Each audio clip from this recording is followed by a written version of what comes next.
ഞാനിപ്പോൾ ഉള്ളത് നമ്മളെ നാട്ടിലില്ലെന്നൊരു സ്ഥലത്താണ്. എന്നെ കുറേ നാൾ കാണാത്തപ്പോൾ എല്ലാവരും വിചാരിച്ചിട്ടുണ്ടാവും ഇവൻ ഫാസ്റ്റ് ഫുഡ് കഴിച്ചിട്ട് ചത്തുപോയിന്ന്. ഇല്ല മക്കളെ, ജീവനോടെ ഉണ്ട്, ടൈം കിട്ടണ്ടേ.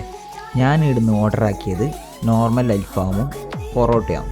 കാണുന്ന പോലെയല്ല, പൊറോട്ടയും അൽഫാമും രണ്ടും നല്ല ടേസ്റ്റ് ഉണ്ടായി. ഇവിടുത്തെ ഈ പൊറോട്ട തിന്നാൻ അൽഫാം വേണമെന്നില്ല, ആ ഗ്രേവി മാത്രം മതി. ഈ ലെഗ് പീസ് കണ്ട, ലെഗ് പീസ് എന്നും എൻ്റെ ഒരു വീക്ക്നെസ് ആയിരുന്നു.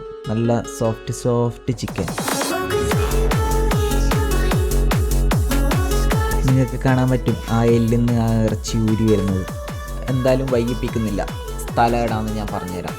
ഇതാണ് ചായ്യൊത്ത്. ചായ്യൊത്ത് എവിടാന്ന് വെച്ച് കഴിഞ്ഞാൽ ചായ്യൊത്ത് സ്കൂളിലേക്ക് പോകുന്ന വഴിയിൽ കാണും. ഈ റെസ്റ്റോറൻറ്റിൻ്റെ പേരാണ് അജുവ. ഞാൻ ലാസ്റ്റ് പേരും കാണിക്കുന്നുണ്ട്, അപ്പം വേണ്ടവരെല്ലാം പോയി കഴിച്ചോ.